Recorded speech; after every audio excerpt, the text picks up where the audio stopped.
Iya, selamat malam. Assalamualaikum warahmatullahi wabarakatuh. Ya, kali ini kita akan bahas tentang perilaku blindism. Nah, sebelumnya selamat datang di observasi obrolan seru bervariasi yang telah memasuki episode berapa ya? Oke, jadi kali ini kita akan membahas tentang perilaku blindism. Nah, apa perilaku blindism? Kalau lihat anak tunanetra, pernah nggak nih lihat ada anak tunanetra yang suka tekan-tekan bola mata sampai bola matanya itu masuk ke dalam. Nah, itu salah satu contoh dari perilaku blindism yang tentunya nanti akan masih banyak lagi perilaku perilaku-perilaku yang dikategorikan blindism lainnya. Ini dilematika buat para orang tua yang kalau misalnya lihat anaknya, aduh kok anak saya kayak gini ya, matanya sampai masuk ke dalam ya. Nah itu bisa jadi karena dia sering menekan-nekan bola mata sampai masuk. Nah perilaku ini berulang biasanya dan gak cukup hanya 1 kali 2 kali, biasanya ini berulang. Oke, kita sapa-sapa dulu. Assalamualaikum warahmatullahi wabarakatuh. Terima kasih.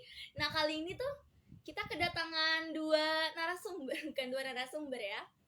Narasumber utamanya nanti ada Ibu Primaningrum, seorang edukator ya dari komunitas prematur Indonesia.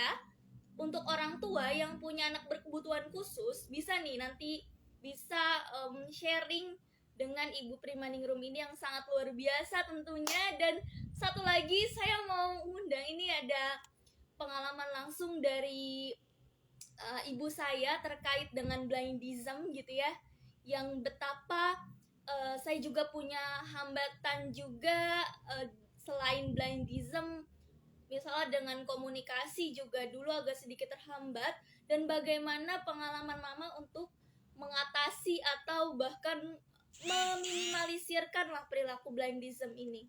Nanti kita akan sharing juga bersama dua orang ibu yang luar biasa tentunya. Ya, oke, kita sapa-sapa dulu.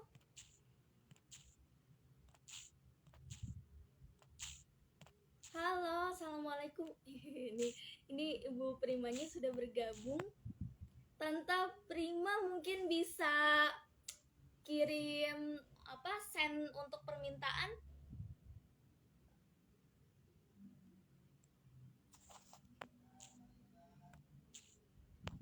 Oke.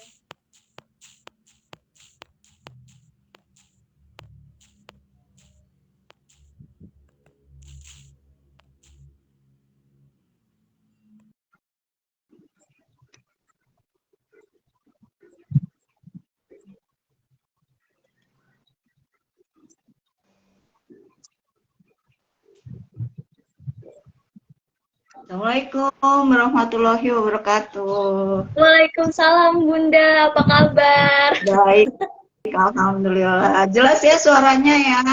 Alhamdulillah Agak, jelas. agak hujan soalnya di sini jadi agak bias dengan hujan. Iya ya, di sini juga lumayan cuacanya. Oke, sebelumnya ini saya terima kasih juga karena ini kebetulan karena atas advice dan sarannya dari Bunda sehingga Mama berkenan untuk sharing ya tentang perilaku blindism.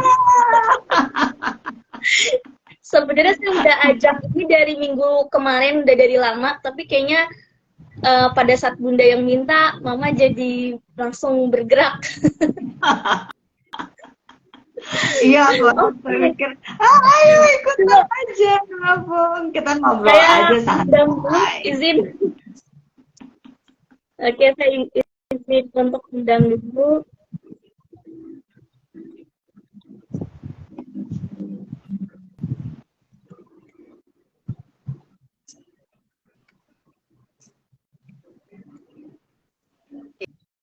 Ya, gimana? Oke, sebentar. Enggak.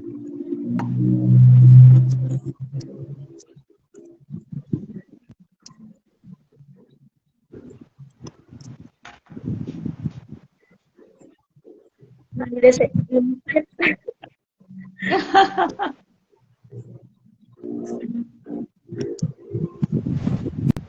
Halo,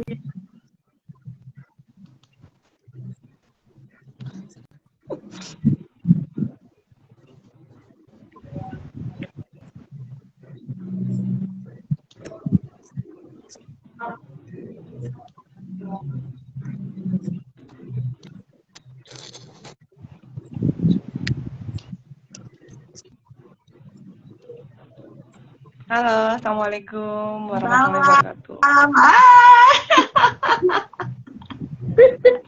Apa kabar? Apa kabar, Bunda? Baik, sehat. Cici gimana? Sehat? Alhamdulillah. Oke, Ini Lea, saudara terima kasih. Bunda ini. Si Rahel. Iya. Masa-masa. Kan lebih seru gitu ngobrolnya bertiga gitu daripada Iya, berdua kan. bener. Saya udah usul udah dari lama sebenarnya itu. Kayaknya malu. Soalnya kayaknya di belakang layar ya. Iya, Oke. enakan di belakang layar.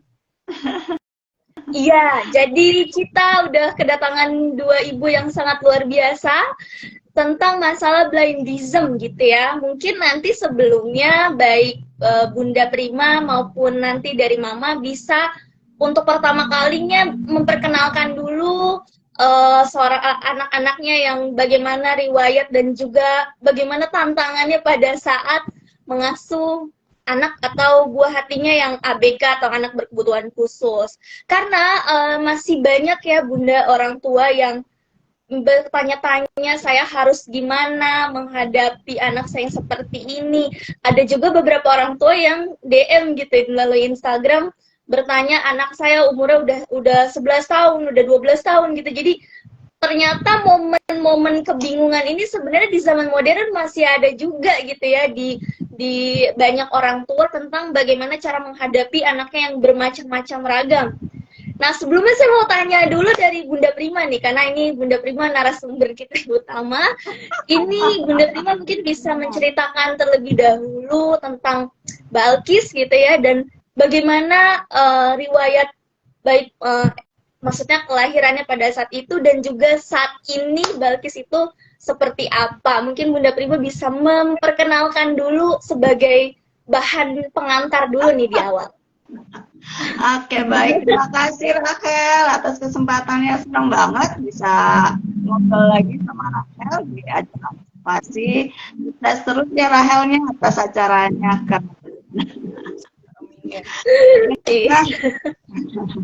saya Prima Ningrum, biasa dipanggilnya, lebih senang sih dipanggil dengan Ibu Mima, lebih simpel gitu kan daripada Prima Ningrum kepanjangan. Saya orang tua dari anak kembar 3, ada Alifa, Balkis, dan Tantri. Tantri sudah berpulang di usia 28 hari, jadi saat ini ada Alifa dan Balkis. Baik Alifa maupun mereka terlahir prematur, 30 minggu, kemudian Alifa itu waktu lahir beratnya 1010 gram, kemudian Balkis berat lahirnya 900 gram dan Tantri berat lahirnya 600 gram. Salah satu yang menjadi dampak dari prematuritas itu yang hingga saat ini menjadi sebuah momok ya, gitu adalah prematurity. Jadi tingkatnya adalah gangguan kesehatan yang disebabkan oleh kelahiran prematur. Pada Alifa itu dia sempat mengalami ROP stage 1 tapi regresi, membaik sendiri dan alhamdulillah memiliki penglihatan yang bagus ya. Cuman memang saat ini dia harus memakai kacamata -2,5 gitu kan.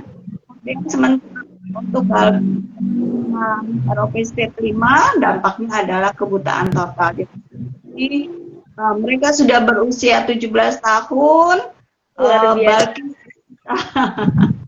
Balkis sekarang duduk di kelas 11 2 SMA ya, di SMA Negeri 78 Jakarta Barat gitu.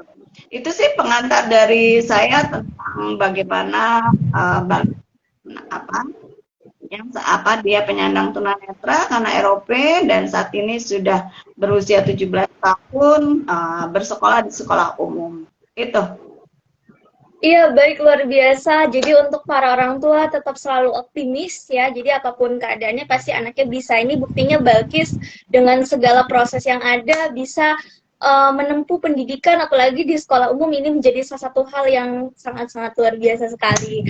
Nah, itu dia pengantar dari Bunda Prima. Orang tua para orang tua hebat lainnya juga boleh mau sapa-sapa, mungkin ada yang dari luar daerah, di luar Bekasi gitu ya, boleh bisa sapa-sapa dulu. Dan ini kita barengan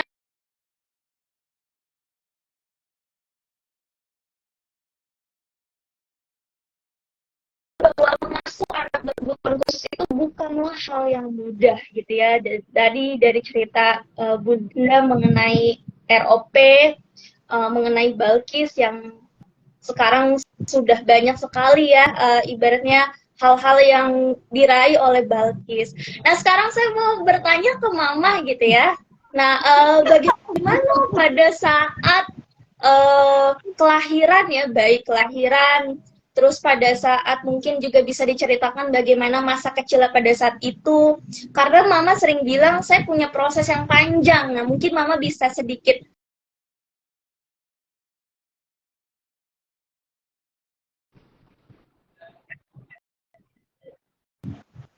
Perkenalkan dulu Mama ya. Boleh, Bos. Kenalan dong. Iya. Jarang-jarang ya. Assalamualaikum warahmatullahi wabarakatuh. Nama saya Sri Mukti Handayani. Sama saya mamanya Rahel. Karena dipaksa untuk hadir di sini. Ada Ibu Mima ya, bukan dengan terpaksa tapi dengan rasa malu gitu kan, nggak pernah, biasanya di belakang layar aja gitu. Saya ceritain dulu ya. Jadi Rahel itu lahirnya kurang lebih 900 gram, terkena ROP, terus pada waktu umur 4 bulan saya belum paham juga kalau dia ini blind gitu. Jadi di umur 6 bulan baru ketahuan, baru saya bingung setiap kali dipanggil Rahel, itu dia matanya kemana-mana. Saya bingung kan, karena saya bekerja saya nggak begitu memperhatikan semuanya. Terus saya ke dokter mata, terus sampai ke dokter lagi, benar-benar mau tahu ini kenapa gitu sampai begini. Akhirnya yang terakhir saya mendapatkan kepastian bahwa Rahel itu blind total itu di rumah sakit Cipto. Setelah itu pulang dari situ, apa ya, di hati tuh bener rasanya hancur ya. Ibu Mima merasakan pasti. Kok, aduh, ini salah saya apa ya segitu. Saya ada bertanya apa yang salah pada anak ini gitu. Apakah saya lahirnya waktu hamilnya kenapa seingat saya baik-baik saja gitu. Nah, dari pulang dari rumah sakit itu saya sudah langsung tahu bahwa anak ini kedepannya akan seperti ini. Tapi saya yang awam sama sekali karena di daerah ya, terus saya juga tidak megang handphone. Saya nggak tahu itu perkembangan anak tunanetra itu seperti apa, saya nggak tahu gitu. Jadi saya cuma dari situ saya mendapat bekal bahwa anak ini tidak bisa melihat dan saya harus punya planning ke depan. Langsung dimulai saat itu juga saya langsung berpikir bahwa saya harus konsentrasi anak ini. Udah gitu terus semakin besar saya bingung kan. Kok ini anak colok-colok mata terus, dan kalau dilarang tuh nggak bisa, dia colok-colok terus saya perhatiin pas usia di umur 2-3 tahun gitu, matanya ke dalam, hampir ke dalam.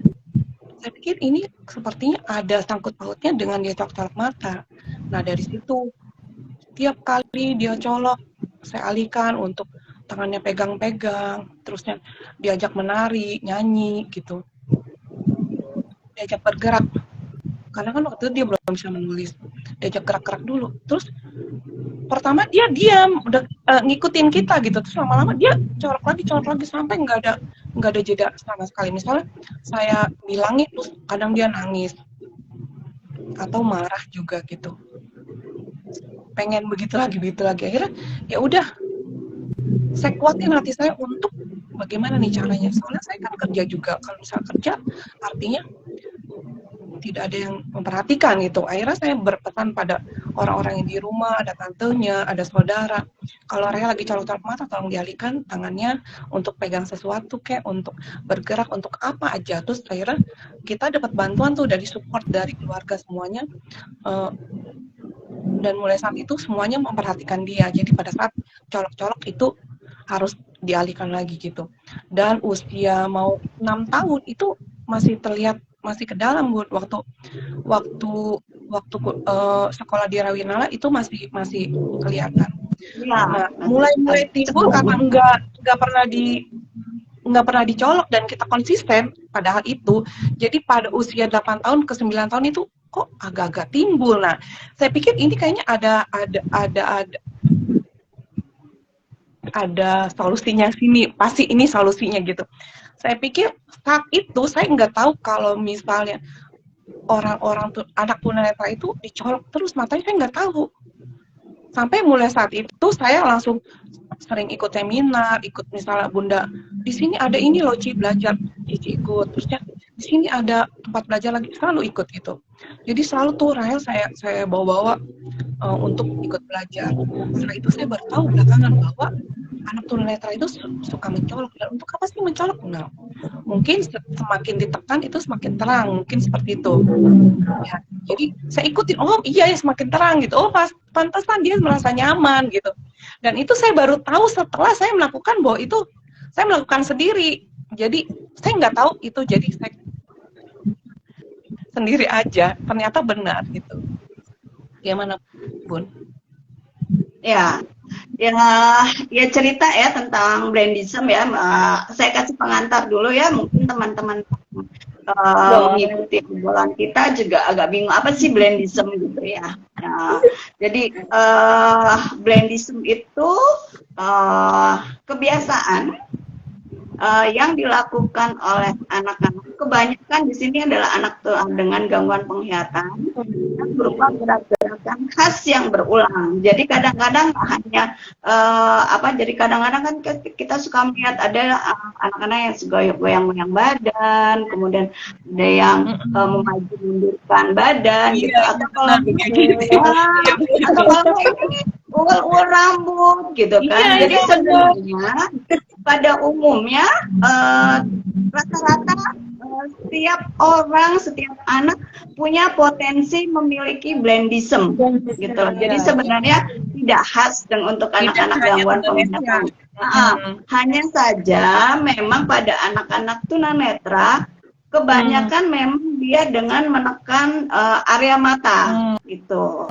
Ya, jadi sebenarnya coba deh kita lihat sekeliling deh, atau mungkin diri kita sendiri deh, tanpa sadari kita punya kebiasaan itu tadi. Kadang-kadang suka gulung-gulung rambut, tepuk tangan, tepuk tangan, atau kalau enggak ini putar-putar pulpen, pegang pulpen nih, putar-putar pulpen, atau kalau enggak gini. Kita nyilangin kaki, gerak-gerakin kaki. Seperti kayak kalau nyilang kaki itu seperti kayak betul. Jadi dikakuin, dikejang-kejang. Iya. Itu adalah bentuk-bentuk dari blendism gitu kan. Nah, kita perkecil lagi bahwa kebiasaan dari anak-anak dengan gangguan penglihatan memang khas banget. Kalau dia tidak menggoyang-goyangkan badan seperti ini, dia akan menekan mata. Nah, ini kadang-kadang menjadi suka salah persepsi. Kadang-kadang anak-anak banyak ya orang yang melihat, oh kok gerakannya mirip-mirip dengan anak-anak penyandang autis gitu kan. Jadi kadang-kadang ada diagnosa ini anak tunanetra dan autis gitu, karena dia punya gerakan-gerakan khas yang seringkali dilakukan oleh anak-anak autis. Padahal sebenarnya ini anak tunanetranya ini karena nggak ada kegiatan. Kita itu kan butuh stimulasi ya, gitu loh. Kalau lagi bengong, untuk anak-anak awas ya, yang kita menyebutnya yang mempunyai penglihatan adalah anak-anak awas ya. Orang-orang awas kalau lagi bengong atau nggak ada kegiatan deh, dia bisa lihat kiri kanan gitu kan. Jadi ada yang dilihat. Tapi untuk anak-anak dengan gangguan penglihatan dia nggak ada kegiatan, tangannya diam, badannya diam, apa ya duduk tenang gitu kan. Anak-anak suruh duduk nggak bisa gitu loh, karena kan otak ini butuh stimulasi pada anak-anak. Akhirnya ya dia coba-coba, mungkin awalnya sih bisa colok mata gitu kan. Nah seperti tadi Cici bilang, ternyata pada saat dicoba, kalau kita coba deh teman-teman deh, ibu-ibu yang sedang ngikutin kita ngobrol, kita dicolokin deh gitu. Apa yang terjadi gitu kan? Nah, jadi itu biasanya muncul ada kayak pendar-pendar cahaya, kemudian ada apa sih kayak bayangan-bayangan abstrak ya, klop klip klop klip. Nah, itulah yang akhirnya jadi ketagihan gitu. Oh, enak ya, nyaman gitu loh. Nah, apalagi nih kalau misalkan nggak ada kegiatan, kedua anak nggak nyaman. Nah, misalnya kita lagi pergi gitu, atau disuruh menunggu karena nggak ada kegiatan, ya udahlah gitu aja deh, colok mata kan. Nah, ya, apa yang dilakukan? Jadi senangnya itu kalau sekarang udah banyak media ya udah banyak yang sharing cerita. Zaman kita dulu kita otodidak ya Ci ya. kita paling senang. Oh ada seminar ini gitu kan. Jadi kita benar-benar belajarnya otodidak gitu. Kemudian kalau ada yang sharing, wah kita dengan senang hati kita datangin tempat. Jadi dari banyak itu akhirnya banyak pengalaman bercerita dengan teman-teman. Oh ternyata kebanyakan, jadi saya nggak bilang semua ya, karena nggak semua anak jadi kebanyakan melakukan kegiatan blindism adalah dengan menggunakan mata gitu loh. Nah sayangnya ini ada minusnya nih, kan suka biarin aja, kenapa sih, anaknya kan tenang bun gitu kan, anteng gitu loh. So, aku kan jadi bisa enak nih kerja gitu kan, ini gitu loh, anak tenang gitu loh. Nah sayangnya satu, kalau kita sedang berada di tempat umum, kegiatannya itu kan menjadi perhatian orang, nggak nyaman juga kan. Anak kita jadi perhatian orang gitu dengan dia gerakan-gerakannya. Kemudian itu satu. Kedua, ini area wajah ini kan strukturnya dari tulang lunak ya gitu loh. Dengan ditekan 1-2 kali, ribuan kali, dan dalam waktu yang lama, akhirnya lama-lama wajahnya akan area mata akan tepung gitu kan. Nah ini secara kosmetika kan akan merubah struktur wajah ya gitu loh. Jadi itu sangat disayangkan sekali. Anak kita udah ganteng, udah cantik-cantik, jangan dong gitu dengan kita blindismnya gitu kan. Jadinya itu kenapa kita selaku orang tua pendamping anak harus rajin, ya mau nggak mau.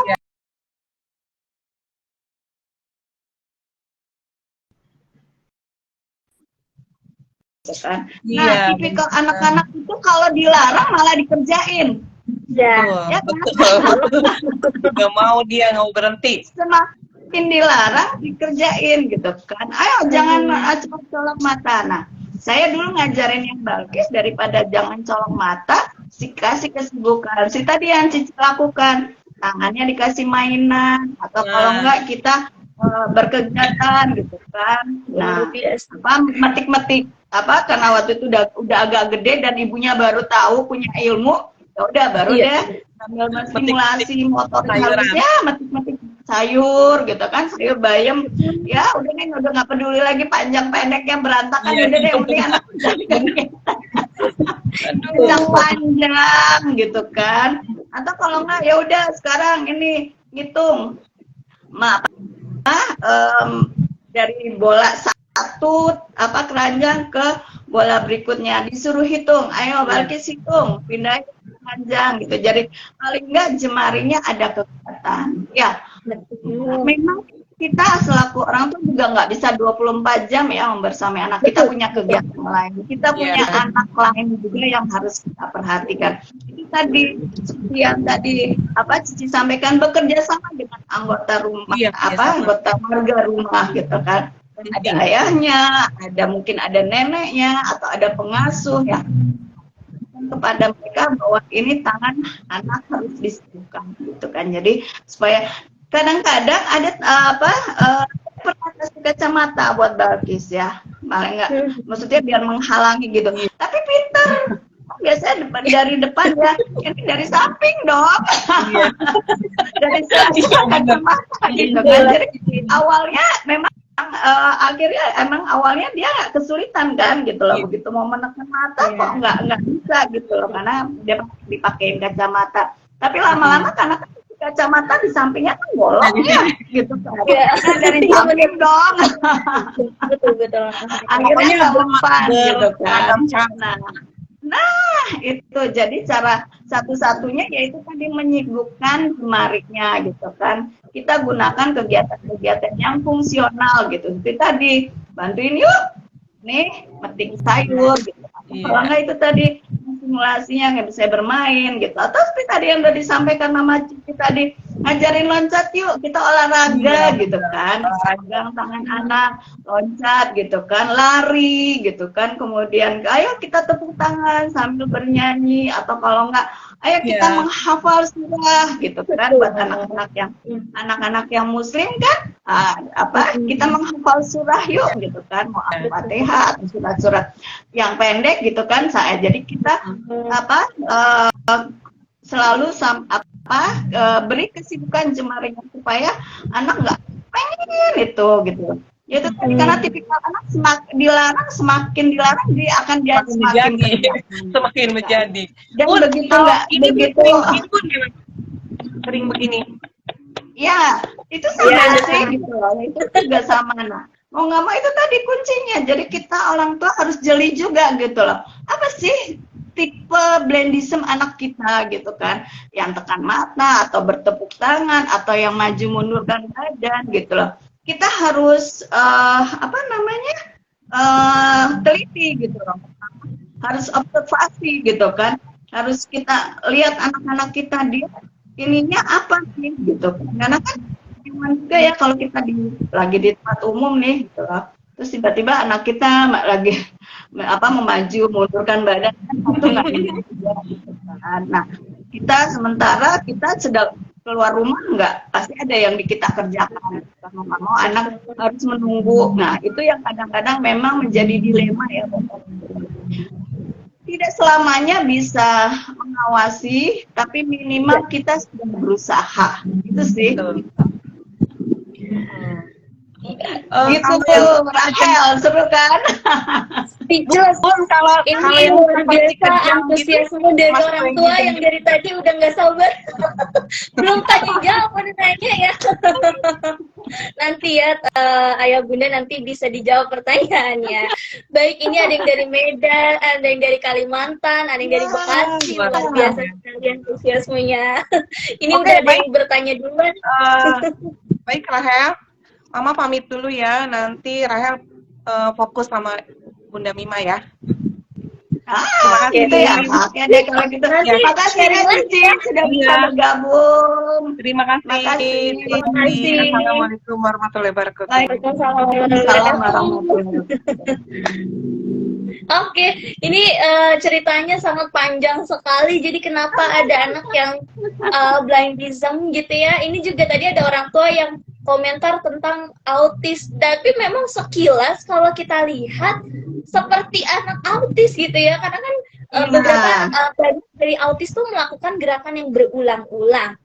Tapi mungkin gini Bunda, saya tuh seringnya kalau lihat ada orang yang kadang akhirnya melabel tunanetra ini jadinya autis gitu.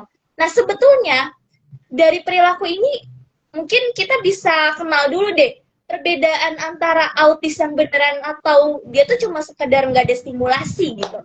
Kadang kan kita gampang ya untuk melabel kayaknya ini anak autis nih, kenapa sering tepuk-tepuk tangan gitu ya, padahal sebenarnya belum tentu autis. Nah apa sih yang menjadi hal dasar bahwa ini kayaknya nggak mengarah deh gitu. Mungkin kita sebagai orang tua kan juga perlu memahami juga gitu. Ya, memang jadi untuk mendiagnosa sebagai penyandang autis itu kita tidak bisa hanya dalam 1-2 kali pengamatan ya. Untuk itu perlu konsultasi dan perlu assessment yang panjang sehingga anak mendapat diagnosa autism. Jadi nggak bisa cuma 1 kali melihat atau 1 kali konsul langsung mendapat dilabeling atau mendapat diagnosa autism. Kalau dari teman-teman jawab dokter yang memang menangani psikolog atau dokter-dokter tumbuh kembang menangani anak-anak autism, mereka sudah paham gitu loh bahwa untuk tahapan mendiagnosa anak-anak autism itu tidak mudah gitu kan. Jadi perlu nggak bisa hanya 1 kali konsul gitu loh, beberapa kali konsul, assessment, dan itu baru nanti akhirnya oh iya anak ini memang mengalami kondisi disabilitas autis gitu. Jadi nggak langsung 1 kali langsung dilabelin ya gitu kan. Jadi itu yang kadang-kadang yang menjadi kegelisahan para orang tua gitu kan. Jadi tidak mudah sebenarnya mendapatkan diagnosa menjadi autis. Jadi saran saya untuk teman-teman orang tua yang saat ini memang mendapat diagnosa autism di samping ada gangguan penglihatan lagi, kembali konsul gitu kan, baik dengan ke psikolog maupun ke dokter tumbuh kembangnya. Diskusikan, kemudian lakukan berapa kali assessment, nanti baru akan disimpulkan. Jadi tidak bisa hanya 1 kali pertemuan langsung mendapat diagnosa. Itu sih yang saya ketahui ya, Rachel ya, seperti itu. Iya. Oke. Jadi butuh butuh diagnosa yang panjang dan kita tidak bisa melihat hanya 1 kali. Apalagi komunikasinya lancar gitu ya. Biasanya kan kalau anak autis hambatannya komunikasi, secara komunikasinya juga tidak begitu baik gitu ya. Nah ini Bunda, saya langsung aja nih, kayaknya orang tua udah jadi ada yang tanya nih, mungkin ada rekomendasi mainan gitu ya, mainan mungkin untuk menstimulasi anak, maksudnya dengan gangguan penglihatan itu gimana sih Kak? Mungkin ini lebih ke bagaimana sih, apa ada misalnya hal-hal yang kalau dari segi mainan anak-anak gitu ya, ada nggak sih yang kita bisa gunakan gitu? Kalau ada, jenis mainannya seperti apa gitu Bunda? Ini ada yang tanya.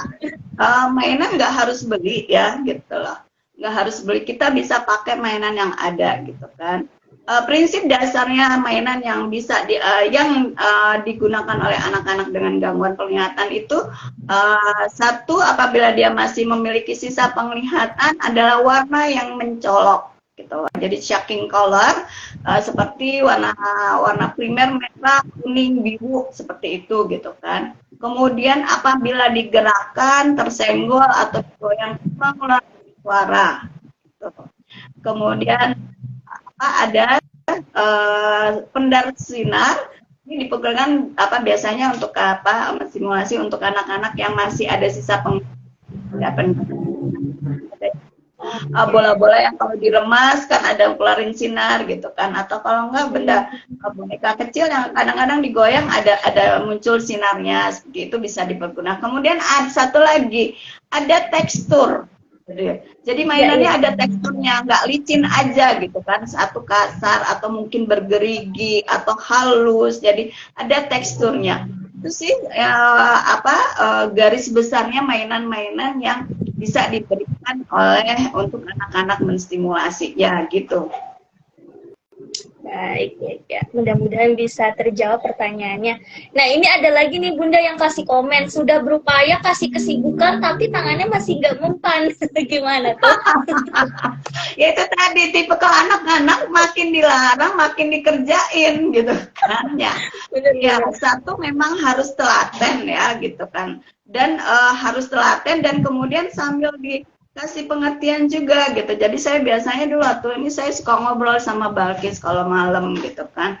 Ayo dong kerjasama dong sama ibu gitu kan. Nah kita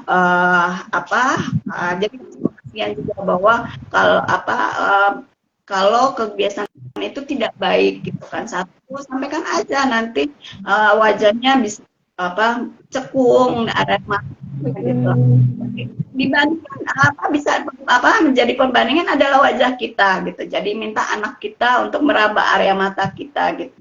Nah, pada anak-anak yang udah terlanjur punya blindism menekan mata itu biasanya memang udah mulai cekung gitu. Nah, biasanya suka mereka jadi bagus dulu waktu usia 3-4 tahunan udah mulai lebih agak cekung ya gitu loh, karena itu tadi. Nah, cuman karena akhirnya bisa dialihkan, akhirnya alhamdulillah perilakunya saat ini enggak hilang sama sekali, ada tapi udah sangat minim gitu kan gitu.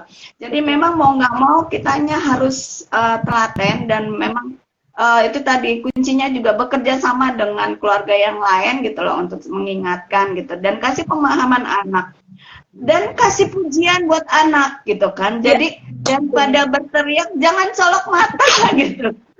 Lebih baik, ini sudah bermain udah bermain ya gitu, sudah bantu ibu ya, sudah bantu ayah ya gitu. Jadi lebih dikasih reward untuk anak bahwa oh ternyata ada kegiatan yang bisa dilakukan oleh anak, itu dikasih pujian daripada berteriak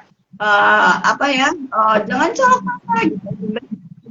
Wah, tadi sudah bantu ibu, sudah mengerjakan kegiatan ini, kita lempar kelas, seperti itu. Jadi kita berikan pujian juga kepada anak. Jadi tidak hanya sekedar dilarang, tapi kita juga puji anak bahwa anak sudah melakukan hal yang baik, yaitu dia tidak menekan matanya. Oke, ini luar biasa ya. Ini banyak sebenarnya pertanyaan dari orang tua, tapi salah satunya ini ada yang tentang toilet training. Tapi nanti mungkin ada pembahasan lagi ya di sesi khusus tentang bagaimana cara toilet training untuk ABK. Kita fokus dulu ke blindism gitu ya. Nah, tapi memang Bunda Prima bilang sebenarnya kayak kasus saya juga ini nggak sepenuhnya hilang ya. Artinya nggak sepenuhnya hilang 100%, bisa kembali lagi seperti 100% itu enggak, karena saya juga kadang ada beberapa hal yang ganti gitu loh. Kayak dulu nih misalnya seringnya tepuk-tepuk tangan gitu ya, atau misalnya goyang-goyangin tangan. Nah, itu udah kelar nih. Tapi ntar ganti di daerah mana gitu yang kira-kira itu sampai sekarang sebenarnya masih. Iya, jadi sekarang Balkis itu lagi punya ya itu tadi, dia kalau ketemu bangku yang empuk atau kasur yang empuk dia ajit-ajitan. Jadi berganti gerakan, berganti tipe blindism-nya gitu kan. Jadi itu tadi saya bilang PR orang tua itu nggak ada habisnya. Satu akan muncul PR berikutnya gitu. Cuman karena udah semakin besar ya, jadi sudah bisa lebih bisa dikasih pemahaman gitu. Jadi duduknya yang rapi gitu kan. Jadi ya itu tadi gitu lah. Atau kalau enggak ya karena kan udah gede ya, kalau lagi di tempat umum kan udah nggak bisa langsung ditegur di saat itu gitu. Jadi kalau gitu biasanya saya peluk Balkis gitu. Kalau dengan peluk otomatis kan kegiatan ajut-ajutnya akan terhenti gitu kan gitu. Tapi dengan kondisi yang halus gitu loh, tidak tidak mempermalukan anak dan kemudian tidak menegur di depan umum gitu, hanya menegurnya dengan secara halus gitu. Jadi bentuk-bentuk blindism itu tipenya macam-macam, dan kadang itu tadi selesai satu PR jadi nambah lagi gitu kan. Jadi Rahel sendiri kan sempat suka tepuk tangan gitu kan. Nah, sekarang Balkis juga lagi seneng ajut-ajutan gitu. Jadi bentuknya berbeda gitu, tapi pada intinya sama. Betul. Jadi ini nggak bisa hilang ya. Ini pasti bisa berganti ya. Saya juga berganti. Jadi kita bergantinya di posisi yang paling aman, yang nggak kelihatan secara apa yang nggak kelihatan secara aktif gitu oleh orang lain tuh. Cuman yang membedakan dulu sama sekarang adalah kalau sekarang saya bisa mengatur, oh oke, ini lagi ada orang, nanti dulu gitu. Bisa mengatur gitu. Jadi kalau dulu biasanya kan bebas ya, namanya anak kecil gitu, kita mau di tempat umum, mau di mana, itu pasti selalu seperti itu. Tapi kalau sekarang, di saat ada dorongan nih, dan bener-bener emang lagi pengen, biasanya cuma bisa memanage aja. Kalau misalnya lagi ada orang, kita nggak melakukan gitu. Nah, tapi nih Bunda ya, ada sebenarnya saya pernah dengar juga ibaratnya kan kayak gini, anak misalnya suka masukin menekan-nekan bola mata gitu ya, nah itu kan lama-lama kan nanti mata akan terdorong ke dalam. Nah, ada yang kayak seperti mama saya tadi bilang, saya nggak tahu gitu kalau misalnya tunanetra banyak yang seperti itu, dan mama cerita bahwa mama saya nggak tahu dampaknya, oh kalau misalnya bola mata masuk ke dalam ya udah gitu, maksudnya pengaruhnya apa gitu ya. Nah, mungkin Bunda bisa menjelaskan gitu ya. Kalau misalkan ada juga orang tua yang ayo udahlah biarin aja lah, mau udah kayak gitu kali gitu. Jadi kayak lebih memaklumi, oh kalau tunanetra memang nanti bakalan seperti itu, dan pada akhirnya kalau anak kecolok-colok mata dibiarin gitu sampai matanya masuk ke dalam. Terus yang jadi pertanyaan memangnya apa sih yang salah gitu dari misalnya kalau misalnya matanya masuk ke dalam itu, karena banyak juga yang masih kayak nggak paham gitu. Kayak mama saya dulu tidak sepenuhnya memahami kenapa ya kalau mata masuk ke dalam tuh akibat yang ditimbulkan apa. Nah, nih kita bisa jelaskan dulu dari sininya nih Bunda.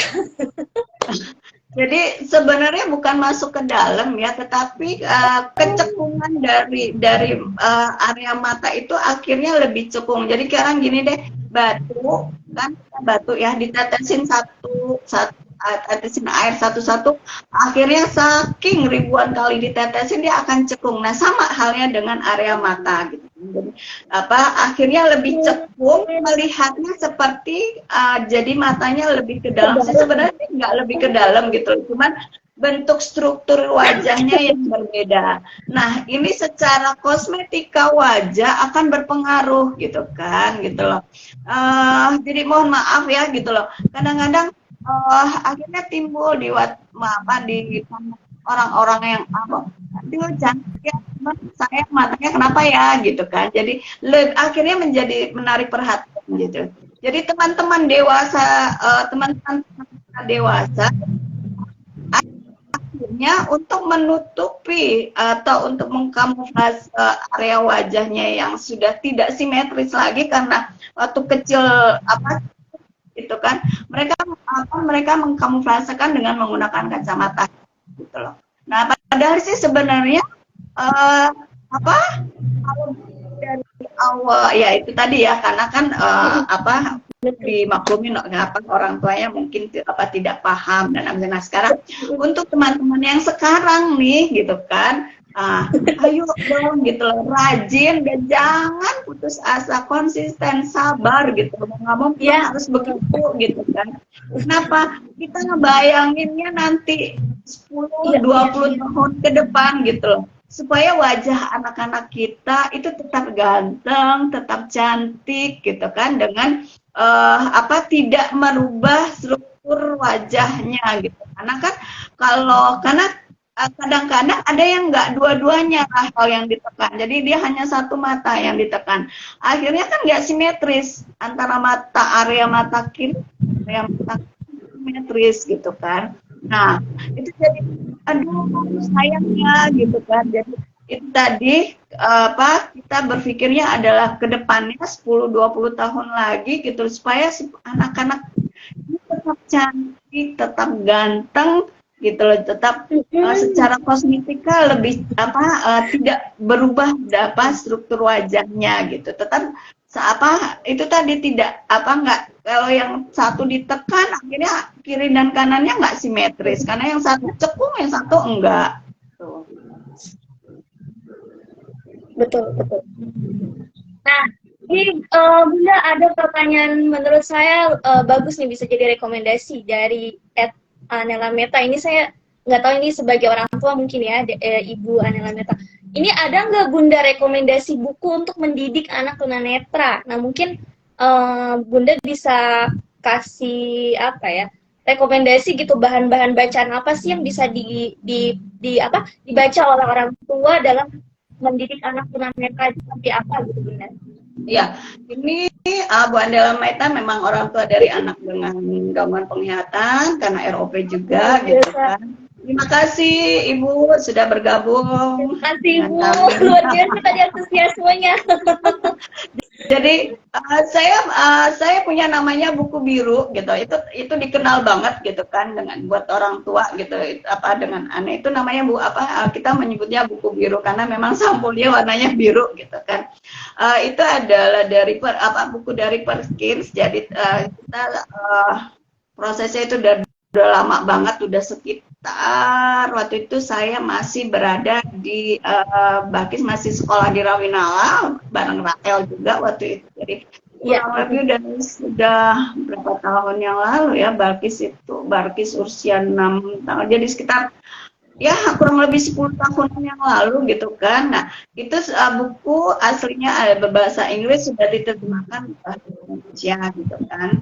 Nah, bisa diakses bisa di-download gitu dari webnya Perkins International School for the Blind gitu. Tapi saya juga punya buku cetaknya. Kalau nanti Bu Andela bisa WA saya minat untuk mendapat yang buku cetaknya bisa kontak saya gitu. Tapi nanti saya kasih linknya juga kalau misalkan nggak mau cetak, aku mau download aja, monggo. Kalau itu gratis, yang dicetak mohon maaf karena ini membutuhkan pengganti biaya cetak, ada pengganti biaya cetaknya gitu. Kalau yang sudah berupa buku cetak ya gitu. Bu Andela nanti bisa saya. Ini bukan promosi, bukan iklan ya. Karena kebetulan ada yang nanya. Iya. Mudah-mudahan bisa jadi bahan rekomendasi juga buat orang tua lainnya yang supaya bisa terus berkembang ya, karena anak-anak ini harus berkembang bagaimanapun keadaannya. Ini Bunda, ada pertanyaan lagi, tapi pertanyaannya tentang Braille. Nah, jadi ini sebenarnya kita ngomongin blindism, tapi pertanyaannya banyak yang meluas gitu ya tentang mendidik, tentang bagaimana penggunaan. Sih kalau ngobrolin anak ABK tunanetra akhirnya mau nggak mau agak luas ya, tapi nggak apa-apa deh kalau yang untuk Braille ini kita jawab tapi sedikit aja ya. Jadi tadi yang nanya siapa ya? Tadi aku sempat lihat sih. Oh, Ibu Rizka. Oke. Iya, Ibu Rizka. Gimana cara orang tua belajar Braille agar bisa ngajarin anak kita pakai Braille? Jadi memang saya selalu tekankan kepada orang tua gitu kan. Sebelum anak kita bisa baca tulis Braille gitu loh. Idealnya sebaiknya orang tua dulu yang bisa bisa baca dan menulis dalam format Braille gitu loh. Karena kan saya gambarkan gini dari orang tuanya dulu waktu orang tuanya masih kecil mau belajar baca dan tulis kan pasti juga udah di rumah diajarin gitu dengan sekarang anak kita yang mau kita ajarin baca tulis, cuman berbeda ya kalau orang tua baca tulis huruf awas. Nah sekarang karena anaknya ada gangguan penglihatan mau nggak mau harus pakai huruf Braille, orang tuanya belajar dulu nih baca tulis Braille. 2-4 minggu yang lalu sebenarnya teman-teman di Akademi mengadakan workshop Braille. Saya workshop Braille jadi pengenalan dari huruf Braille gitu kan. Nanti saya bisa kasih link YouTube untuk bisa menyimak dari webinarnya gitu kan. Nah untuk Braille sendiri, untuk menulis Braille ini diperlukan alat khusus namanya Riglet dan stylus gitu kan. Ya karena tadi nggak ada persiapan ya, nggak bisa kasih contoh ya gitu. Kan contoh bendanya seperti apa, karena kan obrolannya tadi kita bukan tentang Braille jadi nggak nyiapin alatnya gitu kan. Jadi alat tulisnya ada sendiri, seperti kalau orang awas kan menggunakan pensil atau pulpen. Nah untuk anak-anak dengan gangguan penglihatan menggunakan huruf Braille digunakan adalah Riglet dan stylus gitu. Jadi nanti Ibu Iska bisa ingatkan saya WA saya untuk nanti saya bisa berikan linknya untuk webinar yang sudah dilakukan oleh teman-teman di Akademi. Ya, luar biasa. Mudah-mudahan ini bisa menjadi pencerahan juga terkait dengan bagaimana penggunaan Braille gitu ya. Tapi nggak apa-apa, ini kita bisa sharing-sharing aja. Karena pasti kalau kita udah ngomongin ABK, terutama anak tunanetra, ya ujung-ujungnya seperti ini gitu. Jadi nggak apa-apa, mudah-mudahan informasi yang diberikan bisa bermanfaat gitu ya. Ini juga ada nih yang mau Bunda linknya gitu ya.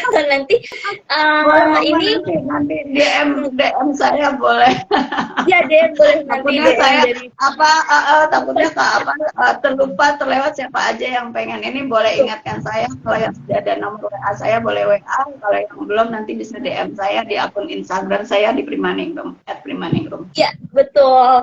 Nah, ini buat orang tua yang mungkin sedang kebingungan bagaimana tentang pendidikan. Kan ada juga yang masih bingung gitu. Boleh nanti kalau misalnya memang secara khususnya berkonsultasi ya bahasanya ya. Berkonsultasi langsung ke Bunda Prima juga bisa gitu ya. Konsultasi dong, ngobrol. Aduh, berat banget deh kayaknya konsultasi. Ngobrol. Iya, Sebenarnya saya bukan konselor. Oke. Boleh ngobrol langsung atau boleh bertanya langsung gitu ya. Nah, ini Bunda. Jadi ketika misalnya kita kembali lagi deh ke topik. Nah, blindism itu tidak bisa sepenuhnya hilang 100%. Dan yang jadi pertanyaan saya akhirnya adalah, apakah setiap kali anak melakukan perilaku itu kita langsung mengalihkan, atau ada saat-saatnya kayak oh ya udah deh dibiarin dulu gitu. Jadi apakah setiap perilaku itu kita langsung ayo kita bantu mama yuk misalnya langsung mengkat dia seperti itu, atau ada masa-masanya kayak dibiarkan dulu gitu. Nah, ini gimana nih Bunda? Jadi kadang-kadang orang tua baru ngeh itu setelah beberapa saat gitu kan gitu loh. Jadi kadang-kadang orang tua juga nggak ngeh kalau anaknya ternyata punya sebuah blindism gitu kan. Karena mungkin nggak disadari ya, itu dianggap lumrah atau yang biasa, karena mungkin juga orang tuanya juga sebenarnya tanpa disadari juga orang tuanya juga sebenarnya punya blindism gitu. Jadi tadi kan saya bilang kita suka menggoyang-goyangkan kaki gitu kan, atau kalau nggak tanpa sadar dia suka sambil nunggu gitu kan ual-ual rambut gitu, atau kalau nggak ada pulpen digoyang-goyangin gitu kan. Jadi kadang-kadang orang tua menganggap itu adalah hal yang biasa gitu kan.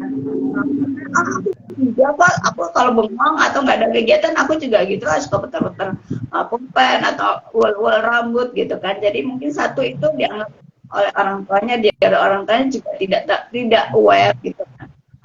Jadi memang mau kita harus teliti sih ya gitu loh, karena kan orang tua lah yang anak-anak kan ada juga orang tua ibu-ibu yang juga gitu loh. Tapi biasanya orang tua tahu kok gitu kan secara insting, oh ini adalah sebuah blindism gitu kan, oh ini adalah sebuah kebiasaan maksudnya yang memang dia hanya karena dia excited gitu, jadi kan diajak ayo kita main ini atau ayo kita masak jadi tiba-tiba anak loncat-loncat, tiba-tiba bertepuk tangan. Jadi kalau hanya 1-2 kali kegiatan kita bisa katakan itu adalah blindism. Blindism itu adalah sebuah kebiasaan yang memang dilakukan terus-menerus sama anak dan selalu dilakukan oleh anak apabila anak tidak mempunyai kegiatan atau tidak mempunyai kesibukan. Jadi kembali lagi tadi, pengertian dasar dari blindism adalah kebiasaan yang atau disadari membawa dampak yang pada anak, kebiasaan-kebiasaan pada anak gitu. Oke. Ini harus banyak-banyak stimulasi ya. Ini kayaknya kita juga kalau nggak ada kegiatan atau lagi nungguin apa gitu ya lama, itu sering juga tuh kayak gitu tuh ya tanpa disadari gitu. Nah, coba nih pada anak-anak yang berkebutuhan khusus atau pada anak tunanetra ini lebih menonjolnya gitu ya. Nah, ini ada pertanyaan bagus lagi, mungkin bisa jadi informasi apa yang harus saya persiapkan untuk mengajari salah satu anak saya yang mengidap ROP state 5. Ini memang pertanyaan dari orang tua seperti ini juga banyak ditanyakan oleh orang tua lainnya yang mengingat bingung nih awalnya harus bagaimana dulu gitu ya. Mungkin ini bisa jadi sedikit informasi yang juga dibutuhkan oleh orang tua lainnya. Ini Bunda ada pertanyaan lagi nih. Terima kasih Pak Nanang sudah bergabung bersama kami, gitu kan. Ini Pak Nanang kalau nggak salah dari Semarang ya, gitu kan. Ya. Apa yang harus dipersiapkan? Dipersiapkan hatinya dulu deh, gitu. Disiapkan hatinya gitu kan. Jadi orang tua persiapkan hatinya dulu total anak gitu. Itu dulu gitu kan. Jadi total orang tua, dan orang tua di sini adalah ayah dan ibunya, karena kan kita bicara keluarga inti dulu nih gitu kan. Itu dulu keluarga inti dulu total menerima kondisi anak gitu kan. Betul. Karena kan ada yang kadang-kadang aku bisa kok, udah bisa nerima anakku gitu, tapi kadang-kadang dia masih denial ya, penyangkalan gitu kan gitu. Jadi total dulu deh nerima anak gitu. Dengan orang tua sudah bisa total menerima anak, insya Allah ke depannya walaupun sulit akan bisa dijalanin. Persiapannya nggak perlakukan anak seperti anak pada umumnya aja gitu. Hanya pembelajarannya mungkin perlu modifikasi atau perlu yang lebih detail gitu. Jadi misalkan kalau anak lain yang awas mungkin didatengin oleh orang tuanya tanpa disapa, anak kan melihat ya, oh itu orang tuaku, oh itu si ayah, oh itu ibu. Nah, dengan anak yang dengan gangguan penglihatan, paling nggak kita sebelum menyentuh anak kita sapa dulu. Nah, misalnya kita panggil, kita umpamakan namanya Rahel. Ya, jangan saya dong. Ya, Rahel, ini mama gitu ya. Mama peluk ya, gitu loh. Mama gendong ya, gitu. Kita ada di kamar nih, mama peluk, terus habis itu mama gendong ya. Kita keluar kamar ya, kita mau ke makan. Nanti kita di sana kita mau makan bareng gitu. Jadi sampaikan dulu gitu kan apa. Jadi mau nggak mau bersama anak dengan gangguan penglihatan harus detail deskripsikan. Kita rajin, orang tuanya harus rajin ngomong gitu. Jadi nggak anak yang tiba-tiba diangkat, udah diem aja, orang tuanya dibawa keluar gitu kan, gitu loh. Kadang-kadang itu yang orang tuh suka bingung, Bu, anakku kok nangis terus ya gitu, anakku rewel terus ya. Kita evaluasi deh, berkegiatan masih tahu nggak gitu. Yang menyapa dia gitu. Apa sih kegiatan yang akan dilakukan, mau kemana, berapa lama, jadi proses-proses itu harus dijelaskan. Jadi itu dulu deh, total terima anak dan kemudian rajin mendeskripsikan. Insya Allah tahapan berikutnya sih bisa dijalanin gitu. Betul ya, jadi kalau untuk anak tunanetra ataupun anak berkebutuhan khusus lainnya, kitanya dulu sebagai orang tua yang perlu menata hati gitu ya, sejauh mana penerimaan. Jangan sampai nanti tetap denial, enggak kok anakku bisa gitu ya, padahal sebenarnya kemampuan anaknya juga masih ya tidak memadai untuk ke arah sana gitu ya, sesuai dengan ekspektasi orang tuanya gitu. Jangan sampai seperti itu. Jadi dicek dulu deh, kita udah nerima sepenuhnya atau masih ada tapi, nah itu ya, tapi begini gitu ya. Jadi kalau misalnya ada kata itu ya sebaiknya ditata ulang dulu sebelum orang tua menata anaknya itu ke pendidikan, ke perguruan tinggi lah, itu udah bonus ya. Tapi walaupun nggak tercapai itu sebenarnya nggak jadi satu masalah besar anak nggak bisa masuk perguruan tinggi gitu ya.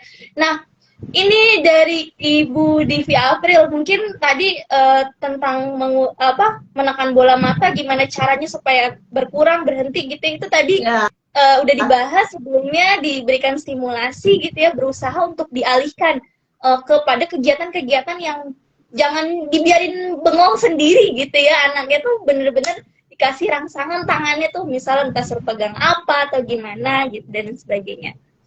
Wah, ini lumayan panjang ternyata pembahasannya ya Bunda.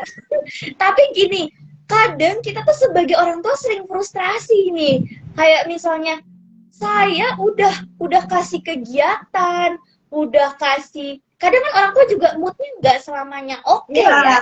Jadi kalau misalnya inget nih, oh iya kasih kegiatan, disuruh pegang ini misalnya. Tapi ada juga ketika ada nih orang tua yang bekerja, mungkin pulang kerja udah capek ya, lihat anaknya ya tidak seindah dengan yang dibayangkan gitu ya. Benar. Tiba-tiba dia lagi ada anak yang suka pukul-pukul kepala kayak gitu kan, kita juga melihatnya kadang frustrasi juga Bunda. Nah, gimana supaya kita tidak emosi? ini kayaknya susah ya. Kita tidak melampiaskan amarah kita tuh gimana sih Bunda nih? Betul, jadi menjaga mood, menjaga emosi ini memang sulit ya gitu loh. Jadi jangan dikira saya Ibu Mima udah bisa tenang, smooth gitu, enggak juga sih, kadang-kadang juga pancing juga emosi. Justru itu membuktikan bahwa benar manusia. Jadi biasanya kalau lagi capek, saya nggak pegang Balkis dulu kan. Saya bilang oke, Balkis main dulu sama Mbak atau main sendiri gitu kan. Kasih waktu 10-15 menit ya buat ibu istirahat gitu kan, atau misalnya lagi hektik atau kalau memang lagi nggak nyaman, ya udah tunggu dulu ya sebentar ya udah habis itu nyingkir dulu deh gitu, entah minum entah duduk atau apa, minimal mengalihkan perhatian dulu, baru nanti balik lagi ke anak gitu loh. Ayo mungkin kadang kan kita ini ya udah yuk kita nyanyi aja, atau kalau nggak kita baca surah aja yuk gitu. Jadi minimal kita pegang tangan gitu sambil kita ayo kita sama-sama baca surah yuk, Al-Fatihah atau Al-Ikhlas gitu kan, surat-surat pendek gitu loh. Atau kalau nggak memang anak lagi senang bernyanyi, ya udah ayo kita nyanyi balonku. Mas Bung masih ngetren nggak sih lagu balonku sekarang? Udah jarang kali ya anak sekarang bernyanyi balonku gitu kan. Tapi maksudnya itu sebagai ilustrasi gambaran aja gitu. Jadi kalau kita sedang nggak punya kegiatan, minimal kita pegang jemari anak kita, ya itu tadi ngobrol, kita cerita aja. Kadang-kadang saya cerita aja walaupun masih kecil, jangan dianggap anak nggak ngerti ya, gue bilang gitu ya. Bagus ibu tadi habis pergi gitu, sampai ada di jalan macet, banyak mobil, banyak ini gitu kan. Tapi tangannya sambil kita pegangin gitu lah, entah kita bertemu. Kalau enggak, kita hitung yuk jarinya Balkis yuk, 1, 2, 3, 4 sampai 15, misal jarinya 15 gitu kan. Gitu. Sampai kita sebutkan, oh ini namanya kelingking, ini namanya dari jenis gitu. Itu yang kita lakukan waktu Balkis masih kecil ya gitu. Jadi tidak harus selalu berkegiatan gitu, karena kan untuk si anak berkegiatan mengerjakan sesuatu itu kadang-kadang kitanya orang tua udah mulai lelah, capek ya karena habis bepergian atau habis bekerja gitu. Jadi bisa mungkin memang risiko orang tua punya anak gitu. Jadi kita orang tua ngatur moodnya, tapi minimal juga bisa tetap membersamai anak gitu. Nggak bisa ideal banget gitu. Balkis dan saya juga nggak ideal amat gitu kan. Kami masih tetap manusia biasa yang banyak kekurangannya gitu kan. Hanya bedanya mungkin dengan teman-teman orang tua sekarang, saya lebih dulu tahu sedikit daripada teman-teman, lebih duluan ngalamin gitu daripada teman-teman. Jadi tetap proses saya tetap belajar juga sama dengan teman-teman orang tua lainnya gitu loh. Gitu Rahel. Iya luar biasa nih, sering-sering relaksasi aja ya Bunda. Karena kita juga kadang kalau sama anak 24 jam gitu ya lumayan gitu. Jadi ya ada waktu-waktu khusus lah di mana kita bisa meluangkan waktu untuk diri kita sendiri sejenak gitu ya, selain sama anak di rumah gitu. Ini luar biasa sekali, ini ada Tante Feni Devra ini ya kayaknya ya. Ya, Luar biasa. Tante Penny, terima kasih Penny sudah bergabung. Waalaikumsalam warahmatullahi wabarakatuh. Untuk Pak Nanang, senang sekali bisa berinteraksi. Alhamdulillah juga keluarga sudah bisa menerima Ananda ya gitu. Tetap semangat. Insya Allah bisa kok Pak Nanang. Ya, speechless ya. Ya, baik. Nah, ini jadi buat para ayah bunda yang tadi mungkin ada yang ketinggalan setengahnya gitu ya. Ini nanti saya akan sharing juga di IGTV dan saya mau sharing juga di YouTube. Jadi ada video fullnya di YouTube gitu ya. Buat dokumentasi mungkin bagi yang tidak bisa menonton langsung di Instagram, di IGTV dan sebagainya, nanti saya bisa upload di YouTube, nanti linknya saya bagiin di story insya Allah ya. Nah, ini mungkin menjadi salah satu pertanyaan yang terakhir, karena lumayan juga kita sharing udah tidak terasa, sudah hampir 1 jam gitu ya. Jadi Bunda, pesan-pesan seperti apa sih yang ingin Bunda sampaikan kepada orang tua semuanya yang mungkin sedang berproses ya, sedang berproses untuk anak-anak itu bisa jadi lebih berkembang, kemudian perilaku blindism-nya juga bisa lebih ya minimal berkurang lah ya. Nah ini Bunda mau kasih, adakah pesan-pesan untuk orang tua, semua orang tua yang ada di sini untuk bisa sama-sama berproses ke depan dan apa bisa selalu menjaga hati gitu ya Bunda? Gimana nih? Nah ini dia berat ya, menjaga hati, menjaga mood itu perlu konsistensi berlatih. Ya betul. Jadi saya juga tadi sempat sudah sampaikan bahwa saya sendiri juga masih berproses, saya belajar juga gitu kan. Buat teman-teman para orang tua, Anda tidak sendiri, Anda punya teman, kita bersama-sama saling belajar gitu kan. Insya Allah dengan stimulasi yang tepat buat anak-anak, dan ini stimulasi yang harus dilakukan memang harus konsisten, orang tua memang harus sabar dan telaten, nggak ada cara lain, memang hanya itu jalannya, sabar, konsisten, telaten gitu kan. Insya Allah anak-anak akan memiliki masa depan yang cukup membanggakan, mempunyai prestasi yang membanggakan dan talenta yang tidak kalah dengan anak-anak pada umumnya. Insya Allah, yakin aja gitu kan. Gimana caranya? Insya Allah akan selalu ada jalannya. Yakin aja gitu. Saya dulu juga tidak menyangka bahwa ternyata setelah 17 tahun, alhamdulillah saya bisa berprestasi gitu kan. Itu adalah buat saya adalah sebuah berkah dari Allah gitu kan. Jadi yakin aja bahwa Allah akan membersamai langkah teman-teman dan teman sendiri. Tetap semangat, insya Allah bisa kok gitu. Iya betul. Jadi untuk orang tua stimulasi bisa dari mana aja, nggak usah jauh-jauh gitu ya. Ada benda di rumah, suruh anaknya misalnya pegang, membedakan tekstur, itunya dulu deh dari hal-hal yang dasarnya dulu dia. Jadi nggak usah beli, nggak usah harus beli gitu kan, manfaatin aja yang ada di rumah gitu kan.